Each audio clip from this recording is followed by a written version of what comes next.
Hi everyone! So for today's video, pag-usapan natin paano mag-download ng EBIR offline package. So sa browser nyo, i-type nyo ang bir.gov.ph. Okay?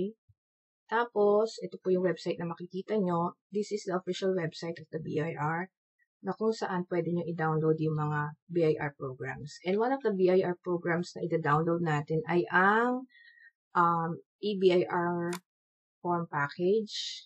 Ito. EBIR forms. Okay? Click ang more. Tapos, hanapin ito, EBIR, offline EBIR forms package 7942. Click nyo yung blue na highlight na here. Click nyo po yan. Yung zip file and then click nyo yan. And then, this program works for Windows. Pero parang hindi po yata sa Mac. Tapos yan, i-click nyo yung yes, click ang next, isi-save daw siya sa C drive, so click ang next, continue lang ang next. Sa case ko, hindi ko na siya i-click ha, kasi na-save ko na siya sa C drive ko. Pakita ko lang yung proseso, paano ko siya ginawa. So, ika-cancel ko siya. Okay? Now, sa case na to, tap sa C drive, tapos hanapin ko yung ito, hanapin yung EBIR forms. Okay?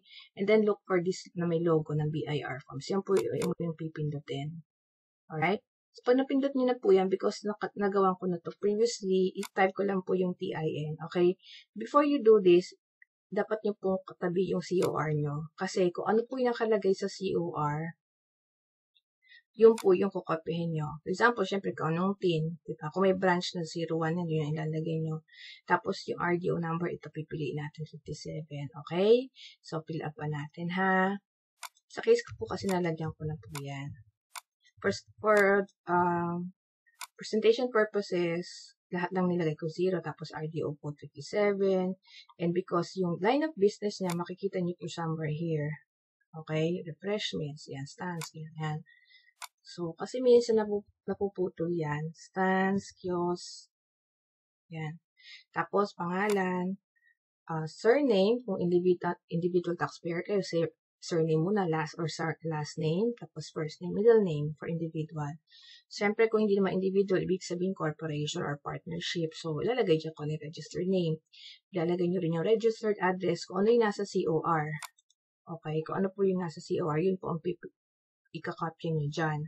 Tapos, zip code, tapos, mag-nominate kayo ng phone number, tapos yung email address. Yung email address na working, yung email address na nabubuksan nyo at alam nyo ang password. Okay? So, yan, sa case na to, ganito po, itsura niyan, wala kang makikitang save button kasi pag click mo nito on any tax form, tas i-click mo ang fill up, may lalabas na maliit na square dyan na may tanong, indicate for confirmation purposes, i-indicate nyo ulit yung TIN nyo, and then i-indicate yung email address. Okay? So, once you do that, may button doon na confirm. So, i-click nyo yung confirm. Similar siya na as if na-save nyo na information dito. Once na ginawa nyo po yun, punta ulit kayo dito, pipili ulit kayo anong tax form ang gagamitin nyo, and then click nyo po yung fill out. Alright? So, ganito po yung pag-download ng EBIR offline package. Okay? Kung mapapansin niyo po, once na kinik natin yung fill up, kung ano yung nilagay natin na information sa tax form na auto-populate siya dito. Alright. So, may instances na within the year, pwedeng mag-update yung versions noon. If that's the case, uulitin nyo lang yung proseso. Magda-download kayo ulit. Alright? So, I hope it helps. Thank you.